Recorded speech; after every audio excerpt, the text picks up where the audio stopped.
Hello, this is Senator Jim Libby of Cumberland County. I also represent parts of the great counties of Oxford and York.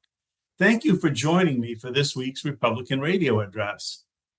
As a legislator and a college professor, I'm always interested in market-driven success stories.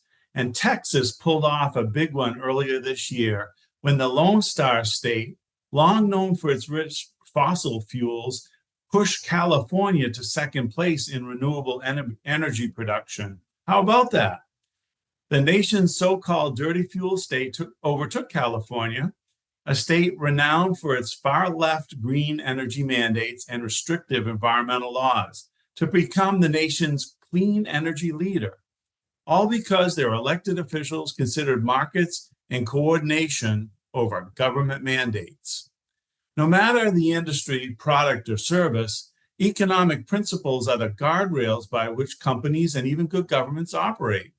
In the case of Texas, the writing has been on the wall for a while that the growing renewable energy industry would take a prominent role in the future of the nation's energy supply. Here in Maine, markets will also be efficient if government allows it. I recently attended a grand opening of the Waltz Renewable Propane Center in Gorham, the first of its kind in Maine. That's right, the Waltz family invested in a new clean fuel here in Maine. And they even had a propane-powered SUV for us to examine at the event. We need to honor market-based investments in Maine made by people who care about our environment. Propane has a tiny carbon footprint compared to other fuels. Let's support it. Let's go back to the Lone Star State. Free market policies and sound economics led to a boom of solar and wind energy in Texas, a state steeped in ample sunshine and the wind created by it.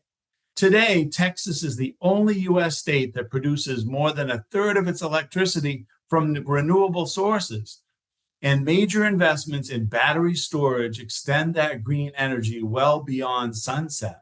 Texas hit a milestone in renewable energy production in May when it produced 19.1 gigawatts of energy from solar farms, a U.S. record.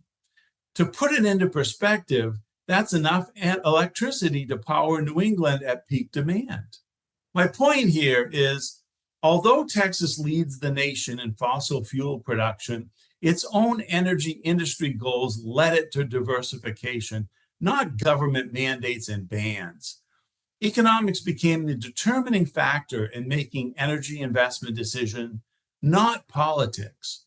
Government became a partner with business. The demand for affordable electricity became the motivating market factor, not misguided executive or legislative ideology. Maine can learn a lesson or two from Texas. I welcome the governor's energy office decision this week to award a $1.62 million grant to upgrade switching stations in the Sebago region. The grant, part of a larger $6.6 million electrical grid resiliency program, will fund upgrades in CMP's Shaw's Mill project, including switching stations in Baldwin, Sebago, and Standish. My constituents in those towns had unreliable power and internet for years, and they've been pleading for upgrades since those three towns have been among the most vulnerable in Maine for outage complications due to grid shortcomings. Citizens frustrated with both state government and Central Maine Power wrote me many letters. In turn, I worked hard on the issue, a top priority in my district, Senate District 22. Upgrade investments are not mandates, it's overdue public investment, and I embrace that.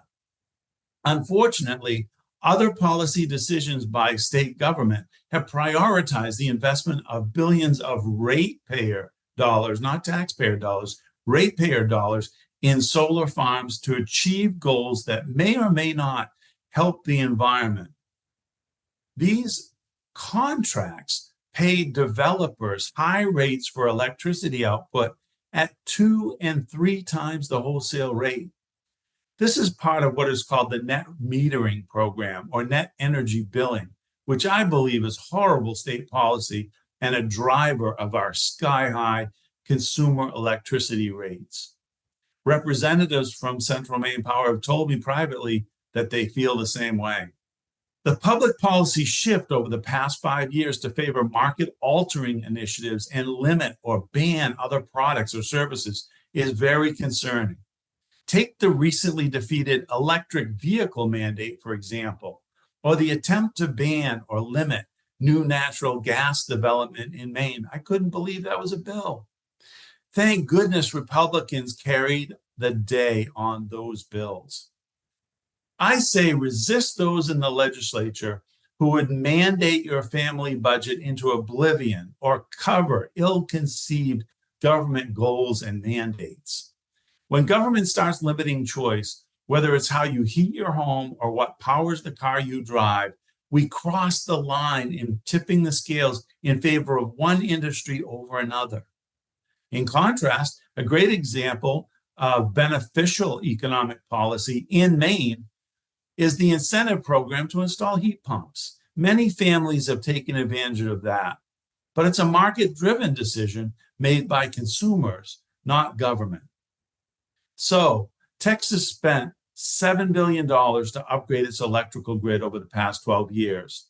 The $4.4 billion that we plan to spend in Maine on solar subsidies in the next 20 years will certainly enrich developers, but I'd argue that we should change course and invest some of those funds in our own projects that will have greater immediate impact on the resiliency of the electrical grid. Thanks for listening. Again, this is Senator Jim Libby of Standish, and I hope you have a great weekend.